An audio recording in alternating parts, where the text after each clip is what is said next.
Olá, seja bem-vindo a mais um Telesaúde. Hoje com um tema de, claro, sempre grande importância para a saúde pública. Hoje nós vamos falar sobre a prescrição farmacêutica. E é claro que a gente aqui tem que lembrar que prescrição farmacêutica significa a prescrição de medicamentos isentos de prescrição médica, é a intervenção do farmacêutico nos pequenos males. E hoje nós vamos concentrar justamente nas manifestações, nos pequenos males ligados ao sistema respiratório. Antes de mais nada, me apresentar, sou o Dr. Cidião, farmacêutico. Com muito orgulho estou chegando aqui à 35ª apresentação no Telesaúde e venho aqui humildemente pedir para que você nos siga. É claro que dê um like aqui nessa apresentação, compartilhe com seus amigos, familiares, para que nós possamos aí cada vez mais disseminar informações úteis e boas referências para que nós possamos promover a educação em saúde no Brasil todo.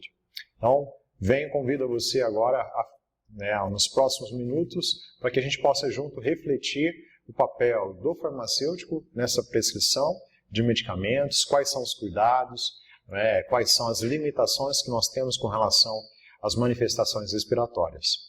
Hoje preparei para vocês, e isso é muito importante, algumas condições respiratórias que são mais comuns, de alta morbidade, portanto que atinge grande parte da população, mas claro, de baixo impacto, de baixa mortalidade, tais como a rinite alérgica, resfriados e outras condições relacionadas, a asma e a dispensação de MIPs dentro dessas manifestações. Então é o que nós temos hoje.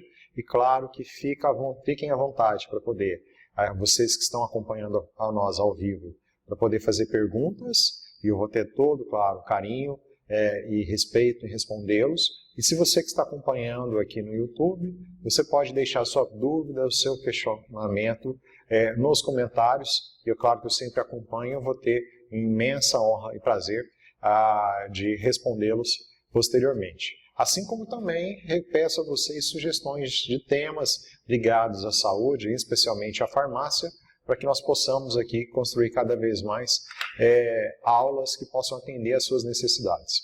Então vamos seguindo, dentro da primeira condição comum em saúde de alta morbidade, separei a rinite alérgica, que é uma condição de hipersensibilidade, ou seja, uma resposta do seu sistema imunológico quando agredido por agentes classificados como alérgenos. E geralmente essa condição pode ser sazonal, ou seja, dependendo aí das condições temporais e climáticas. E claro que também é importante considerar que você pode vir a ter rinite alérgica dependendo das condições do ambiente onde você se encontra, ou perene, ou seja, de forma definitiva. Geralmente esses sintomas se iniciam antes dos 21 anos, e claro que isso impacta muito a qualidade de vida, principalmente se for na infância, e como uma resposta de hipersensibilidade, a influência genética ela está sempre presente. E como diz, é uma condição mediada pelo sistema imunológico, é uma hipersensibilidade, é uma situação onde você tem um excesso de resposta do seu sistema imunológico na presença de um agente alérgeno. E quando a gente observa o seu mecanismo fisiopatológico, como ocorre todo o processo, nós percebemos que nós temos uma ativação do sistema imune por essas partículas alergênicas, que nós consideramos como sendo os alérgenos, e é importante que cada indivíduo ele pode vir a ter um agente alérgeno específico que ele não tolera, na verdade que além de não tolerar, ele tem uma hipersensibilidade, na qual haverá ali uma ativação das imunoglobulinas S, que estão funcionando como receptores de alérgenos nos mastócitos. Consequentemente, essa ligação entre o alérgeno e a imunoglobulina E ativará uma ligação antígeno-anticorpo, que será o gatilho para a liberação de mediadores do processo alérgico, entre eles a histamina. Consequentemente, a sua ação será de provocar a inflamação naquele local, uma inflamação generalizada também, pensando que aqui nós estamos falando especificamente do trato respiratório, nós teremos uma vasodilatação, um edema da mucosa, principalmente dos seios nasais, e aumento da secreção de muco, que vai, consequentemente, gerar ali a produção de coriza.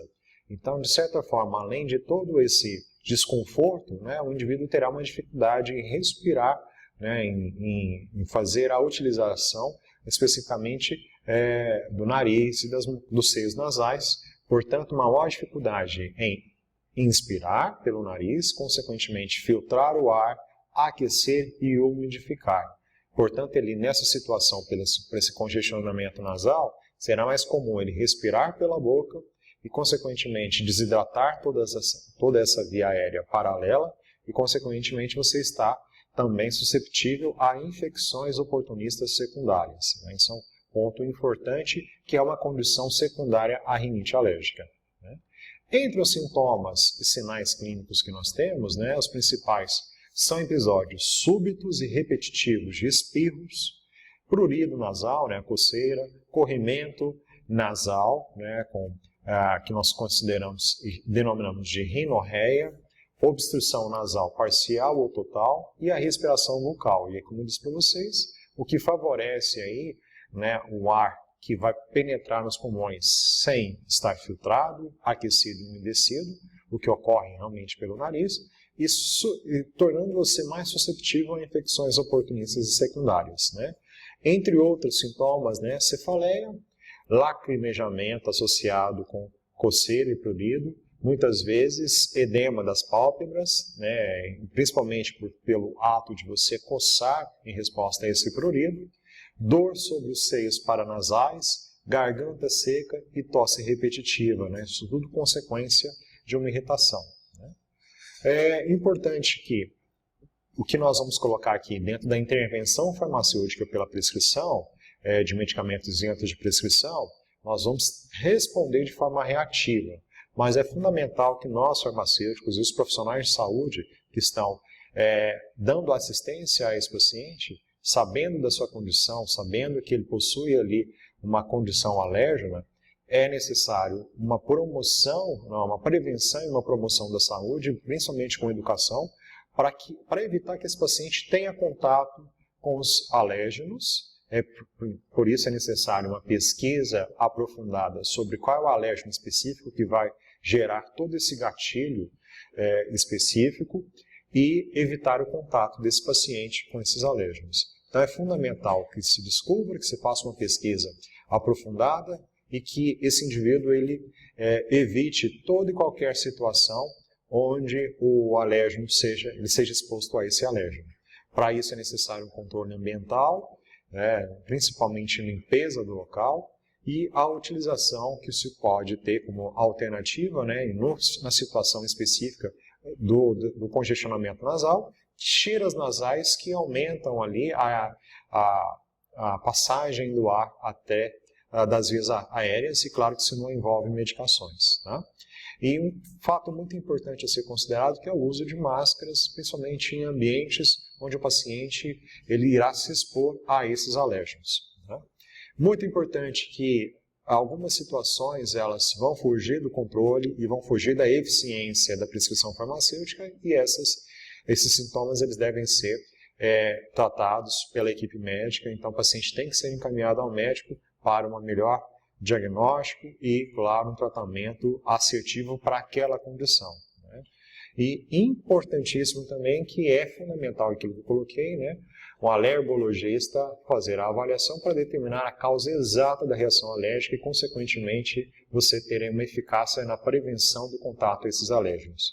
Entre os principais alérgenos que nós temos, dentro dos aspectos epidemiológicos, nós não podemos deixar de considerar as fezes de ácaros que estão presentes na maioria dos ambientes e que exigem ali um certo cuidado ambiental, e aí eu destaco principalmente a higienização do ar-condicionado, pensando especificamente no estado de Goiás, pelas altas temperaturas que nós enfrentamos na nossa região e, consequentemente, o uso contínuo desses aparelhos. É fundamental que a higienização seja realizada de forma frequente, para que você não tenha riscos de uma superpopulação de ácaros e, consequentemente, ali a proliferação dessas substâncias alérgenas expondo ao paciente. Já o tratamento farmacológico, né, nós temos inúmeros medicamentos, inúmeros fármacos que podem atuar em diferentes sítios de ação. Entre eles, nós podemos ter medicamentos que atuam, né, inibindo aí a liberação de principalmente mediadores dos processos alérgicos pelos mastócitos, né, consequentemente mediando ali a união entre antígeno e anticorpo. Nós temos medicamentos que impedem, né, a liberação de mediadores de mastócitos e basófilos. E temos medicamentos que vão competir com a histamina, que são os antihistamínicos, mesmo que elas estejam liberadas aí, pelos mediadores da inflamação. São, claro, eficazes quando usados de forma precoce dentro do processo, né, no quadro de rinite, né? O problema é que elas têm uma maior dificuldade de controlar a obstrução nasal já estabelecida. Então, nessas situações, o paciente ele sente como se não houvesse nenhuma melhora, porque o congestionamento, a obstrução nasal, o congestionamento quando ele já está estabelecido, esses medicamentos eles vão ter pouca ação. Então, eles são úteis enquanto não se tiver obstrução nasal. Se houver obstrução nasal, você pode solicitar ali, associar outras intervenções, inclusive medicamentosas, para auxiliar nesse processo, né? E aí agora, claro, temos que falar especificamente por cada um desses grupos, iniciando pelos medicamentos antagonistas de H1, considerados chamados de antihistamínicos. São medicamentos que vão antagonizar a histamina, vão se ligar aos mesmos receptores de histamina e, consequentemente, vão bloquear toda a ativação do processo específico de reações alérgicas, né? É importante considerar que eles não previnem a liberação de histamina, então o paciente, tendo contato com o alérgeno, ele continuará produzindo a histamina, entretanto eles vão impedir parcialmente a ligação da histamina nos receptores das células do sistema imunológico e, consequentemente, teremos ali todo o bloqueio da cadeia alérgica ocorrendo. Se você associa esse bloqueio a evitar que o paciente tenha o contato com o alérgeno, ali você tem uma melhor prognóstico para o paciente. Nós temos dois grupos principais produzidos e que estão hoje liberados para comercialização no Brasil. Nós temos os medicamentos antihistamínicos de primeira geração, que se ligam de forma não seletiva aos receptores periféricos e centrais de histamina e, consequentemente, por se ligar aos centrais, eles têm como efeito colateral a sedação, e entre os mais utilizados está a bromofeniramina e a clorfeniramina, que são adequados para uso diurno por ter menor sedação. Nós temos também a carboxamina, a dexclorfeniramina e a difenidramina, que são muito conhecidos. E temos a loratadina e a desloratadina como sendo medicamentos de segunda geração que possuem uma seletividade à ligação dos receptores histamínicos e, portanto, menos sedativos, né? Extremamente interessantes. E nessa situação você tem a loratadina, que é uma prodroga da desloratadina. Ambos são, né, quando absorvidos, os mesmos medicamentos, mas você tem ali uma diferenciação na farmacocinética desses medicamentos. Mas importante que ambos são seletivos e, portanto, menos sedativos, podendo ser utilizados aí com facilidade.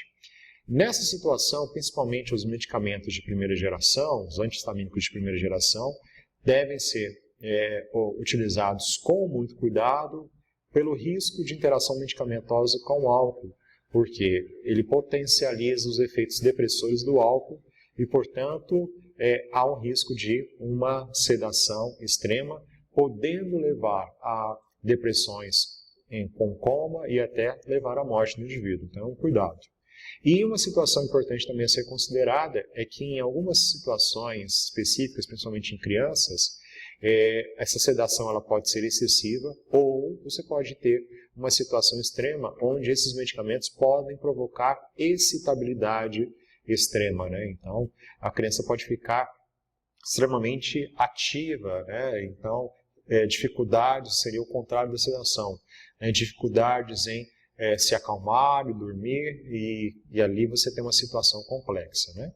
E claro que aquilo que nós colocamos, nós temos medicamentos que podem estar associados a descongestionantes nasais e, portanto, serão mais eficazes justamente para aquelas situações em que o paciente já tem uma obstrução nasal comprometida. Então, isso é um fato interessante e pode, claro, compensar o efeito sedativo. Já nos resfriados, né, partindo aí da rinite alérgica, que é uma reação de hipersensibilidade, uma relação alérgica, agora nós estamos partindo para as situações onde você vai ter uma manifestação, uma infecção, sendo ela viral ou não. Então nós temos aí condições conhecidas como resfriado comum, a gripe e a tosse, né? São doenças infecciosas, de curso autolimitada, né? E no caso específico, falando de tosse, aí na tosse o que você tem é simplesmente uma forma de resposta do nosso sistema respiratório contra a agressão. Então, vamos falar um pouquinho da tosse, não confundindo, a tosse não é uma infecção viral, não é uma infecção de forma geral, mas é uma resposta, muitas vezes, a uma agressão, principalmente aí localizada no trato respiratório. Então, são doenças de curso autolimitado, podem ser sazonais, tendo aí dentro dos 3 períodos anuais de maior incidência, o outono e meados do inverno e primavera, onde, principalmente pensando na nossa região, né, são regiões mais secas, onde você tem aí condições climáticas que favorecem, né, a proliferação aí de agentes agressores que você vai inalar através do ar.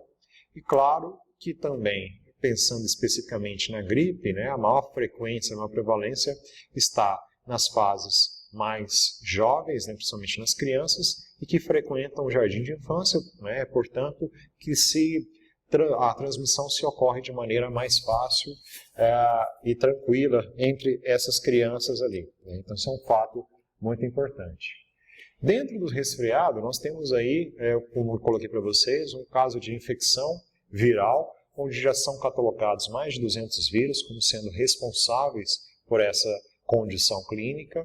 E claro que a população de risco envolve pessoas que têm um comprometimento do sistema imunológico. Então você tem a infância, os extremos, infância e os idosos comprometidos, grávidas e lactentes, pessoas debilitadas ou enfermas, pessoas que já possuem uma predisposição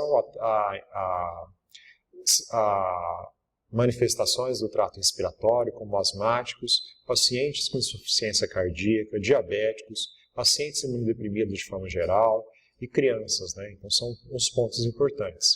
A transmissão desses vírus se dá por contato direto, pessoa a pessoa, ou indireto através de objetos, daí a importância, né, da máscara como uma obstrução física à transmissão desses vírus. E os sinais e sintomas são muito parecidos até, é importante considerar, com as outras manifestações respiratórias, né? Então, obstrução, corrimento, espirros, muito comum, principalmente causados também pela liberação de mediadores químicos inflamatórios no trato respiratório, né? Pela presença desses vírus. O ar seco, né, predispõe ao resfriado comum, e pensando na região onde nós estamos, né, praticamente metade do nosso ano nós convivemos com uma região extremamente seca, atingindo níveis de alerta, né? Então isso é muito importante.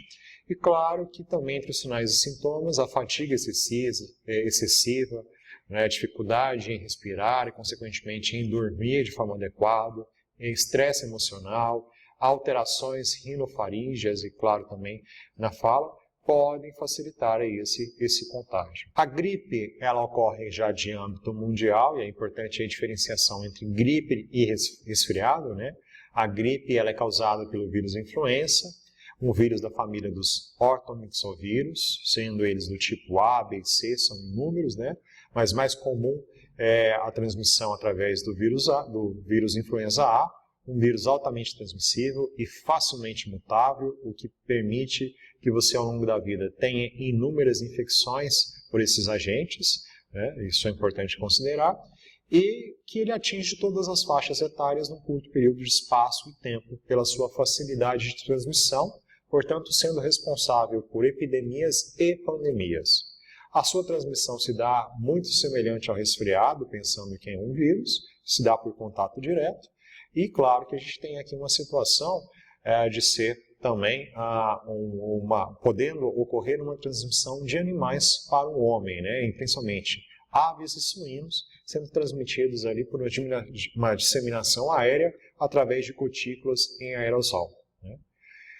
E a tosse, que é uma resposta, né, do nosso sistema nervoso autonômico, bulbo raquídeo, né, que faz com que haja uma contração involuntária dos músculos que controlam a nossa respiração, fazendo com que haja uma expulsão do ar e, consequentemente, uma tentativa de limpeza das vias aéreas internas, podendo ali ter ou não ter a presença de secreção. E aí nós temos ali uma classificação clínica de acordo com a duração da tosse e com a presença ou não da secreção. Entre as causas mais gerais, você tem qualquer agente que possa ser agressor do trato respiratório. Infecções, sejam elas virais, bacterianas, exposição a alérgenos, mudanças climáticas, mudanças de estação, mudanças na umidade, patologias respiratórias, patologias gastrointestinais que fazem com que haja uma alteração ácido-base no trato respiratório, então são fatores importantes. Doenças pulmonares, a doença pulmonar obstrutiva crônica, o DPOC, uso de medicamentos, entre eles alguns grupos de antihipertensivos, como captopril e enalapril, são inúmeras as causas, né? Então são fatos importantes. E entre os sinais, a duração ela pode durar de cerca de 1 a 2 dias, isso são as condições que nós podemos, como farmacêutico, tratar, né? De 1 a 2 dias, gerando dor e uma sensação de arranhamento da garganta. Próximos sintomas geralmente é espirro, seguido de rinorreia, que é a produção de coriza, né? Secreção nasal passa de clara a purulenta, e você tem a percepção de que está tendo uma infecção secundária, né, contendo pus. Dificuldade de respirar pelo nariz, então uma obstrução nasal, e aí você respira pela boca. Pode ocorrer febre, mal-estar, desconforto geral e fadiga, dores musculares, cansaços, tremedeiras, e o pico dos sintomas vão ocorrer de 2 a 4 dias a partir do início e, portanto, a partir daí você começa a ter uma melhoria dos sintomas, uma remissão. E a gente tem também uma classificação clínica chamada de tosse não produtiva, onde você não tem a produção de muco, ela é fina, seca, geralmente até o 3º ou 4º dia, e se torna frequente e produtiva com a produção de muco, né, inclusive com a formação de pus, acumulado a partir aí do 3º ou 4º dia, e depois uma remissão dessa situação clínica, né? Então, são situações que ocorrem. É claro que os sinais da gripe e do resfriado, eles são muito semelhantes, sendo muito complexo diferenciar se você está com resfriado ou com uma gripe, e clinicamente, laboratorialmente é possível, mas geralmente não é viável se fazer essa identificação laboratorial, né? Por quê? Já que os sintomas eles vão evoluir independente da causa, né? Então é um fator importante a ser considerado. A gente não tem, de forma comum e usual, a identificação, o diagnóstico laboratorial nessas situações, né? Geralmente, os sintomas da gripe e resfriado duram de 1 a 2 semanas. Pode haver instalação abrupta, né, de febre alta, mal-estar, mialgia, dor de garganta, prostração, calafrios, dor de cabeça e tosse seca, que sugere a você, farmacêutico, que intervenha com anti-inflamatórios não esteroides, em especial deixando de lado a aspirina, pelo risco de ter a dengue, principalmente na nossa região, como também um dos sinais, importante a ser considerado, e o acompanhamento. E complicações podem vir a ter de comprometimento de infecções secundárias, atingindo, né, os seios nasais, o ouvido, uma descompensação de pacientes com diabetes mellitus, agravamento de doenças pulmonares crônicas e a insuficiência ou arritmia cardíaca, né? São fatores importantes. E claro que nós temos que também ter em consideração diferenciar as infecções que atingem a faringe, né? A famosa faringite provocada pelo gênero Streptococcus, né? Isso é importante, que essa diferenciação vai se dar de forma laboratorial, portanto é necessário encaminhamento ao médico, que vai exigir um diagnóstico laboratorial para a sua definição, inclusive, do tratamento. A prevenção das situações de gripe e resfriado envolve dificultar a transmissão direta entre os pacientes. Pensando especialmente aqui, como nós vimos, que a prevalência maior se dá entre crianças do jardim da infância, tem que se ter ali uma educação de saúde, principalmente a lavagem das mãos, a educação dessas crianças, lavagem das mãos direto, principalmente antes e pós as alimentações, então isso é importante ser considerado. Evitar lugares fechados ou na presença desses locais fechados, onde não há troca, é interessante fazer o uso de máscaras, assim como nós tivemos durante toda essa pandemia. Então, todos esses fatores, eles são fatores que previnem a transmissão, seja do resfriado, seja da gripe. Já, claro, repouso, ingestão aumentada de líquidos e uma dieta balanceada, a hidratação ela é fundamental para uma recuperação mais rápida do organismo. A utilização de umidificador e vaporizador para aumentar a umidade do ar, principalmente na nossa região onde nós vivemos, uma grande quantidade de período do ano em tempos secos, o uso de tiras adesivas e principalmente o uso de vacinas, a prevenção através da vacina para a influenza. Na gripe, ela é fundamental porque ela pode não evitar que você tenha a gripe, mas ela com certeza vai evitar que você tenha uma gripe de forma agravada da doença, principalmente para pacientes idosos ou pacientes que possuem uma doença de base, portadores de doenças crônicas que podem se agravar. Então você evita a hospitalização, você impede ali uma sobrecarga dos sistemas públicos de saúde, daí a importância que se tem das campanhas vacinais que ocorrem todos os anos. E aqui eu faço um alerta da obrigatoriedade moral de nós profissionais de saúde nos vacinarmos, porque nós podemos ser mediadores dessas infecções para os nossos pacientes e, claro, tem nossa obrigatoriedade também de passar informação adequada sobre a importância dessas vacinações e sobre a segurança desses processos. Isso é algo importante. No caso específico da prevenção não farmacológica da tosse, nós temos que evitar, assim como lá na rinite alérgica, situações onde você vai expor o paciente ao alérgeno. Então, o controle ambiental, evitar lugares fechados ou nessa impossibilidade, o uso de máscaras, evitar a mudança brusca de temperaturas, não fumar, hidratar continuamente e nessas situações a utilização de bebidas quentes para acalmar e para aliviar os sintomas são adequadas, o uso de mel é algo interessante. Alguns produtos fitoterápicos e chás também são recomendados.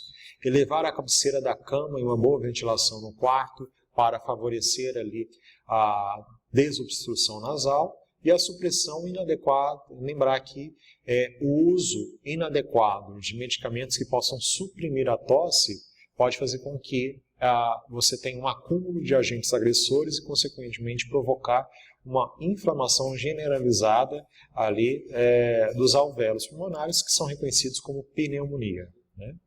E que situações nós temos que ter esse cuidado e encaminhar o paciente ao médico? Sempre nas situações de pacientes grávidas ou amamentando, crianças com menos de 2 anos de idade, pacientes cuja febre está extrema, acima de 37,7 por mais de 24 horas e mesmo com a sua intervenção, essa febre ela não cessa, pacientes que têm reações alérgicas e dores de cabeça que persistem por mais de 24 horas, sintomas de resfriados que não melhoram em 7 dias, mesmo com intervenção farmacêutica. Quando você tem uma percepção de que está tendo uma infecção na faringe, uma faringite, em especial com pus, o que indica ser uma infecção estreptococócica, e em casos de dor de garganta por mais de 2 dias com dificuldade respiratória, já foge da nossa alçada. No caso específico da tosse, uma tosse persistente por mais de 1 semana, em pacientes que fumam essa tosse crônica, elas podem vir ser acompanhadas de catarro excessivo e purulento, são situações que nós temos que encaminhar. Pacientes que solicitam descongestionante nasal, oral ou nasal tópico e também tem doença cardíaca, como hipertensão, doenças da tireoide, diabetes ou problemas para urinar, principalmente devido à próstata, porque esses descongestionantes possuem fármacos que vão, de certa forma, comprometer o tratamento para essas outras patologias e podem ser um agravante, e pacientes que não toleram o uso de descongestionantes orais por apresentarem aí sensibilidade, nervosismo, vertigem, insônia, quando utilizados esses medicamentos adrenérgicos que estão presentes dentro das formulações desses descongestionantes orais. Tá? Já os tratamentos farmacológicos, nós precisamos aqui alertar que todo tratamento com MIPs, toda prescrição farmacêutica, ela tem como único fim aliviar os sintomas. Ele não vai curar as situações, as manifestações. Nós vamos aliviar e promover a qualidade de vida dos pacientes. Então envolve o uso de anti-inflamatórios não esteroides, principalmente em situações onde você percebe que a febre e a inflamação está presente. O uso de antihistamínicos, seja ele de primeira ou de segunda geração, pela a sua ação de bloqueio da histamina e também associado a uma ação anticolinérgica, reduzindo a produção de muco. Temos os medicamentos expectorantes, que vão facilitar a eliminação do agente agressor dos pulmões, os antitussígenos, que vão bloquear a tosse e vão atuar diretamente no sistema nervoso central, reduzindo a tosse, e os mucolíticos, que vão quebrar aquele muco, fluidificando e facilitando a expulsão durante a tosse. Então, é importante, como os principais exemplos de mucolítico, nós temos a acetilcisteína, o cuidado que você tem que ter é porque esse medicamento ele pode interagir com antibióticos, portanto é necessário que o uso seja intercalado, não em conjunto. E nós temos que também ter um cuidado para pacientes asmáticos, idosos e pacientes com úlcera peptídica, porque pode haver interferência e um agravamento dessas situações. A carbocisteína, que também é mucolítico, e o ambroxol, que é expectorante e também mucolítico, ele tem ambas as ações, portanto, muito usado clinicamente. Entre exemplos de expectorante e mucolítico, nós temos a guaifenesina. É importante que, para a sua utilização, se sugere uma grande ingestão de água para auxiliar na fluidificação e na expulsão desse muco. E um extremamente antigo, mas muito utilizado, o ioteto de potássio, que é um fluidificante muito interessante, porém tem que se ter a precaução para evitar a interação com diuréticos poupadores de potássio, ou produtos que contêm potássio, porque ele pode reduzir ali, pode provocar um aumento de cálcio e, consequentemente, resultar em arritmias ou parada cardíaca. Então, isso é um item importante. Temos também como antitussígeno a cloperastamina, que tem uma atuação antitussígena, portanto, direta no sistema nervoso central, reduzindo ali o estímulo de tosse para toda a musculatura do trato respiratório. Então, ela diminui a produção de tosse e relaxa a musculatura brônquica e anti-irritante e pode aumentar o efeito sedativo de depressores do sistema nervoso central, entre eles o álcool. Portanto, é importante que não seja feita a interação entre esses medicamentos. E temos a tropobosina, também um antitussígeno. Cuidado com pacientes idosos e pacientes com insuficiência renal hepática, por esse medicamento. E claro que entre os efeitos colaterais dessa medicação temos a sonolência. E como descongestionantes nasais, aqui um ponto muito importante, ou seja, você tem ali uma solução salina de 3% ou uma solução de 0,9% que podem ser utilizados para fazer a lavagem das vias aéreas superiores. Importante, se há presença de muco, você utiliza a solução salina 3%. Se não há a produção de muco, se você só tem congestionamento ali, você usa a solução salina 0,9%. Por quê? Porque a concentração de 3% hipertônica, se você não tiver a produção de muco, esse 3% ele vai favorecer ali a quebra do muco. Se não houver, ele pode ser irritativa para a mucosa nasal, consequentemente provocar irritação. né? Então, isso é um fator importante. Assim como também é importante ter um cuidado na administração, não direcionando o jato direto ao septo nasal, provocando ali uma irritação. E nós temos também o uso de vasoconstritores tópicos, principalmente junto com essas soluções, que são tarjados, são receptores alfa-adrenérgicos, são tarjados, portanto, fogem da alçada da prescrição farmacêutica, né? E que o uso desses medicamentos de forma indiscriminada pode causar uma rinite medicamentosa, como, por exemplo, o uso da nafosolina, certo? Dentre os descongestionantes nasais, né, que vão atuar como receptores, dentro dos receptores alfa-adrenérgicos, estes vão diminuir a congestão nasal, mas temos que tomar cuidado porque eles são sistêmicos, portanto vão ter maior tempo de duração, mas como são sistêmicos, atuam em receptores alfa-adrenérgicos por todo o organismo, portanto gerando inúmeros efeitos colaterais. Tá?